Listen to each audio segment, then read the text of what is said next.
Hello students, welcome back to the channel. आज हम लोग डिस्कस करने वाले हैं कि नेशनल टैलेंट सर्च एग्जामिनेशन यानी कि NTSE आखिर होता क्या है। आप लोगों ने इसका नाम तो बहुत सुना होगा कि NTSE का एग्ज़ाम जो है एक स्कॉलरशिप एग्ज़ाम होता है। इसमें आप लोगों को क्या होता है कि आप लोग जब अपनी स्टडीज़ करते हो तो स्टडीज़ के दौरान आप लोगों को कुछ पैसे मिलते हैं, जिसकी वजह से आप लोग अपनी स्टडीज़ को कंटिन्यू कर पाओ और आपकी हेल्प होती रहे। अब ये एग्ज़ाम कब होता है, कैसे होता है, इसकी एलिजिबिलिटी क्या है, उन सभी चीज़ों को हम लोग डिस्कस करेंगे आज। ठीक है, सबसे पहली चीज़ कि ये एग्ज़ाम जो होता है वो एक स्कॉलरशिप एग्ज़ाम है और इस एग्ज़ाम को पास करने के बाद आप लोगों को क्लास 11th में और 12th में मंथली जो है वो 1500 रुपीज़ मिलता है, यानी कि हर महीने आप लोगों को 1500 रुपये मिलेंगे।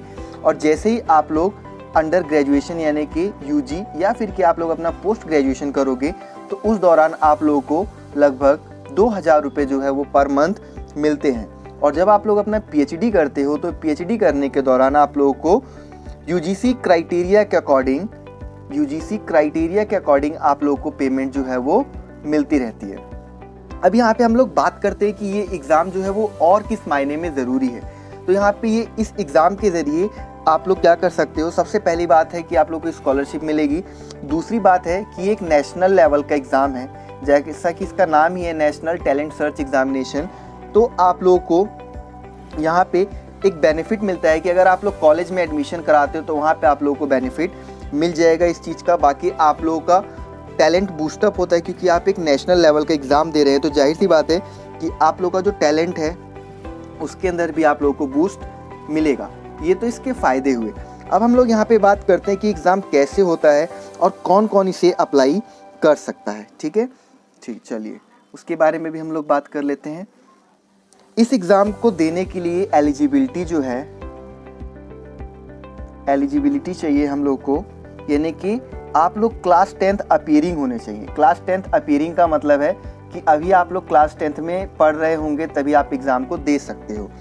और अगर आप लोगों ने क्लास 9th अपनी जो है वो 60% या 60% से अबव अगर आप लेकर आए हो तब आप लोग इसमें अप्लाई कर सकते हो। 9th क्लास में 60% या 60% से अबव आने चाहिए, तभी आप लोग इसे 10th क्लास में अप्लाई कर पाओगे और इसे 10th क्लास के बच्चे ही देते हैं। और अगर हम लोग बात करें OBC और SC ST PWD के लिए तो ये जो है वो 55% तक आ जाता है, यानी कि 55% है अगर आप लोग OBC हो, SC हो या ST हो या PWD हो, इनमें से अगर कोई सा भी डिपार्टमेंट से हो तो आप लोग इसे अप्लाई कर सकते हो 55% पे भी।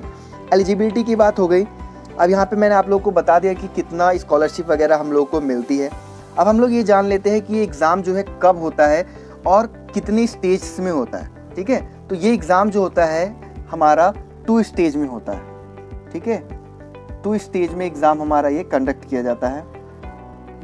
स्टेज 1 की अगर मैं यहाँ पे बात करूँ, स्टेज 1 का जो आप लोगों का एग्ज़ाम होता है इसे स्टेट बोर्ड कंडक्ट कराता है।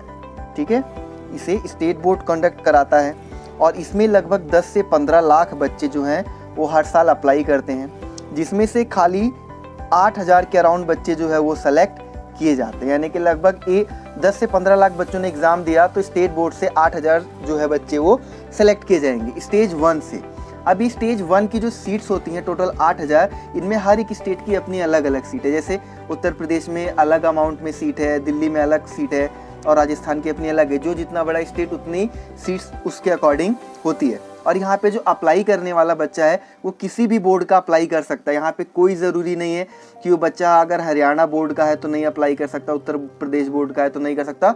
हर एक बच्चा अप्लाई कर सकता है, चाहे वो ICSE बोर्ड का हो, चाहे वो CBSE बोर्ड का हो, कोई सा भी स्टूडेंट्स अप्लाई कर सकता है। यहाँ तक कि जो बच्चे ओपन लर्निंग कर रहे हैं वो बच्चे भी इसे अप्लाई कर सकते हैं। ठीक है, हर एक आपकी प्रॉब्लम का सोल्यूशन मैं इस वीडियो में देने वाला हूँ, तो आप लोग इसे ध्यान से देखिए। और बच्चों जो स्टेज 2 होता है, स्टेज 2 को जो कंडक्ट कराता है वो नेशनल लेवल पे ये कंडक्ट कराया जाता है। ठीक है, अब जाहिर सी बात है कि जो यहाँ पे 8000 बच्चे लगभग सेलेक्ट होकर आए वो नेशनल लेवल पे कम्पीट करेंगे एक दूसरे के साथ और इनमें से फाइनल जो है वो 1000 स्टूडेंट्स जो है वो सेलेक्ट किए जाते हैं। 1000 बच्चे फाइनली सेलेक्ट किए जाते हैं जिनको स्कॉलरशिप दी जाती है। ठीक है, ये सारी बातें हुई। मैंने आप लोगों को ये भी बता दें यहाँ पे कि कौन कौन यहाँ पे अप्लाई कर सकता है। यहाँ तक आप लोग के डाउट्स क्लियर हैं। चलिए आगे बढ़ते हैं हम लोग।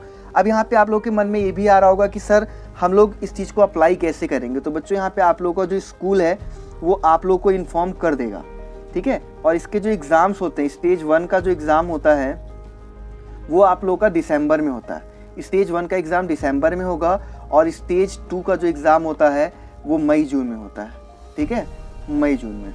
अब यहाँ पे आप लोग को ये भी होगा कि सर एग्ज़ाम में क्या क्या आता है, कैसे कैसे आता है, वो बता दीजिए। तो मैं आप लोग को बता दूँ कि जो बच्चों स्टेज 1 का एग्ज़ाम होता है, स्टेज 1 में हमारे 2 पेपर होते हैं। एक होता है मैट का, इसे हम लोग बोलते हैं मेंटल एबिलिटी टेस्ट, और दूसरा होता है हमारा सेट का, इसे हम लोग बोलते हैं स्कॉलिस्टिक एप्टीट्यूड टेस्ट, ठीक है। और यहाँ पे जो मैट का पेपर होता है, मैट के पेपर में आपके टोटल 50 क्वेश्चंस आते हैं, 50 क्वेश्चंस आएंगे आपके, और आपको 45 मिनट्स मिलते हैं इसको सॉल्व करने के लिए, ठीक है। वहीं पे जो सेट का पेपर होता है, इसके अंदर आपके 100 क्वेश्चंस आते हैं।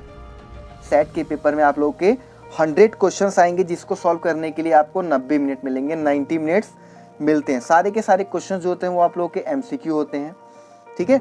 आप कौन से सब्जेक्ट के कितने क्वेश्चन आएंगे, यहाँ पे मैट क्या है, सेट क्या है, अगर ये सारी चीज़ें डिटेल में जानना चाहते हो तो चैनल को सब्सक्राइब करो और कमेंट सेक्शन में बताओ कि आप लोग नए टॉपिक पे वीडियो चाहते हो या फिर कि नहीं चाहते हो। और अगर आप लोग तैयारी भी करना चाहते हो तो मैं आप लोगों के लिए सीरीज़ भी स्टार्ट कर दूंगा, तो कमेंट सेक्शन में बताइए और वीडियो को ज़्यादा से ज़्यादा शेयर कीजिए। हमारा फर्स्ट टारगेट है कि कम से कम 500 व्यूज़ आ जाएं, उसके बाद हम लोग जो है वो स्टार्ट करेंगे। बाकी मैं स्टार्ट कर दूंगा, लेकिन हमारा एक एम है कि बच्चों तक ज़्यादा से ज़्यादा ये वीडियो पहुंचनी चाहिए। All of you, thank you and be connected, subscribe the channel.